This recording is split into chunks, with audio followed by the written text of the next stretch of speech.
Everybody, Kyle Buckland here with the Artful Souls. I wanted to do a little video on how to open up a French easel. So, a lot of times I get this question, about what's the best way to go about setting up one of these French easels. And I like the French easel. It holds all your equipment, holds your brushes, your paint, your palette inside.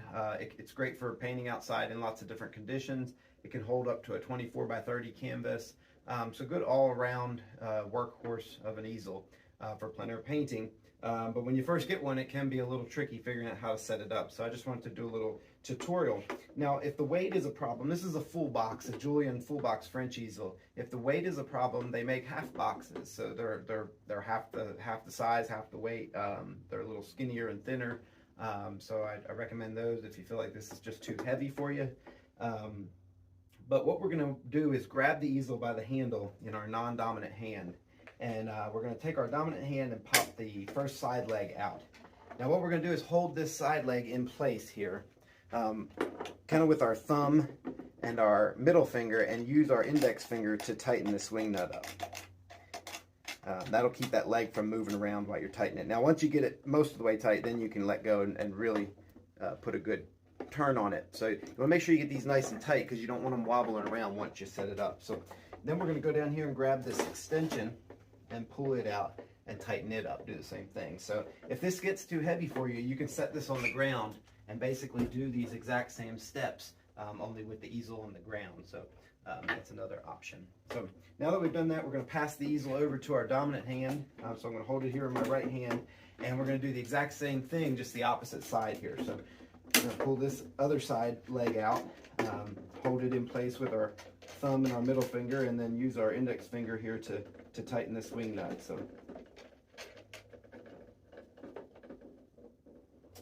pull out our extension,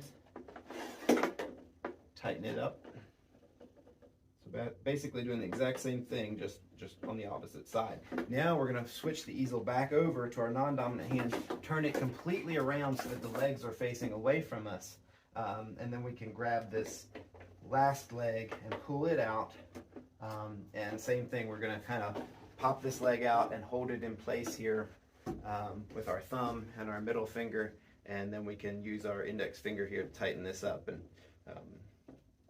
make sure you get this one nice and tight too. And then one last extension here on the leg.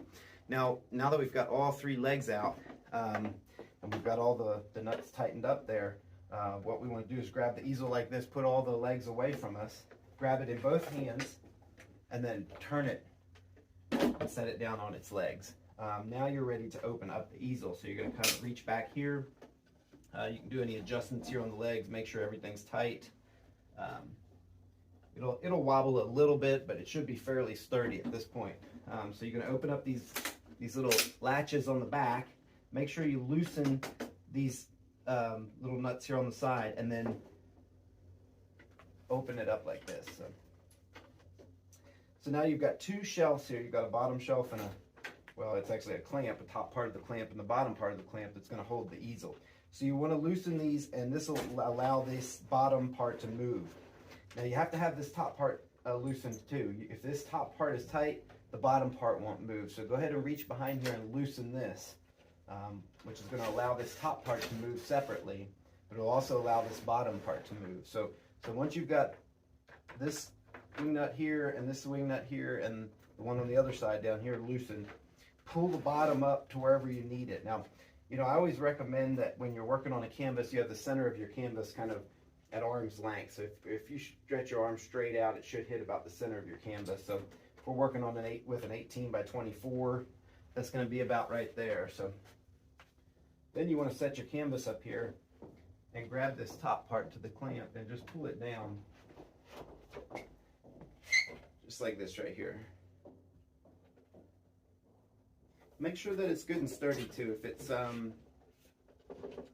If it's you don't want it to wobble around. You don't want the wind to catch your canvas and blow it out of your easel. So go ahead and clamp down nice and tight. You want to make sure that these are nice and tight on this bottom shelf here, or this bottom part of the clamp, because what will happen is if you don't have that bottom part of the clamp tightened, and you go to press down with this top part, it'll start sliding that bottom part down. So I know it's a lot to consider at first, but once you do this over and over again, you get the hang of it.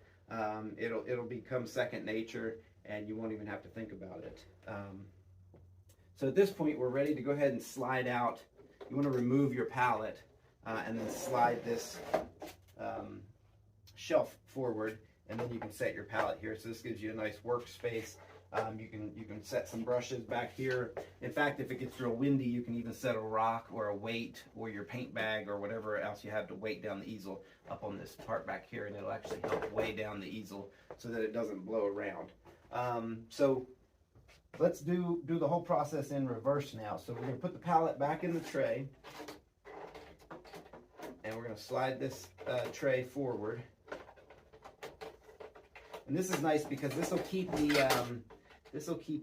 paint from touching anything. So you keep a wet pallet, and you can slide it up in there, and it'll keep it and protect it so that when you need to go back to painting, your palette's ready to go. So take the painting off.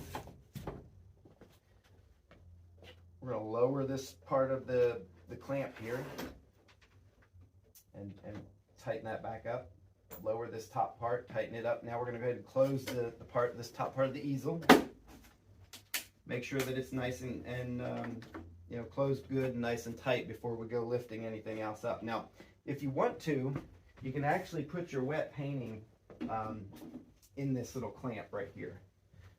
So you want to make sure, and in fact, if we do that, we should probably do it before we put that down. So if you want to do this, make sure that you have enough of your painting sticking up that you can really clamp down on it. So you might not want to put this bottom part all the way down to do this. We'll slide it up here just a little bit.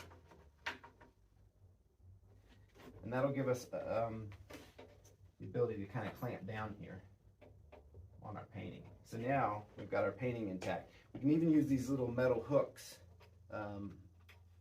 and use them to kind of help catch the painting if it were to slip out. So we just put them down. They're on the top here. Got a little wing nut up here, tightens them. Same thing on the bottom. You'll see these on a lot of the Julian easels. Some of the cheaper easels don't have them, but so now we can go ahead and close this, and that should hold our painting in place.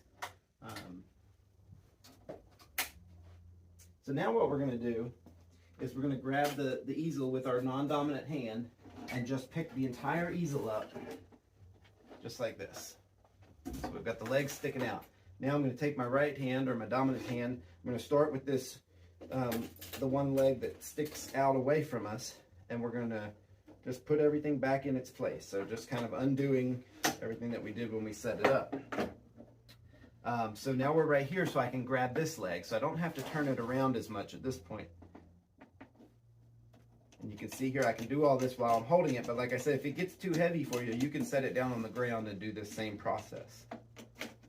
Now make sure that these wing nuts are all the way, loose, but not so loose that they're going to fall off. You want them loose enough that you can get the leg to go back in and pop that leg into that little clamp there. So now we want to turn this around. I'm going to pass it over to my dominant hand and use my non-dominant hand here to put this last leg in. And what this does is once we get this leg in, we should have the easel and the wet painting and all our gear here in our hand and ready to go. So some of these have a shoulder strap. You can throw them over your shoulder. I like to just carry mine sometimes as I'm walking. So that's kind of how the gist of these, and they're a great tool to have. Like I said, they can be a little confusing at first until you get the hang of setting them up and breaking them back down. So, if you find yourself having a little trouble with that, feel free to watch this video and just kind of follow along with me several times until you get the hang of it. And then eventually it'll just become second nature, and you can spend more time thinking about what you want to paint and how you want to paint it while you're actually setting up your easel. So thanks so much for watching. Check out the links in the description below. I've got a link to my website. We've got lots of artwork available there. I've got some workshops coming up. There's a workshop page on my website that you can look and learn about upcoming workshops. And then also a link to my Patreon page. So if you want to support the channel and support everything that I'm doing, we'd love to have you become a patron. So thanks so much for watching, and I look forward to bringing you some more videos soon.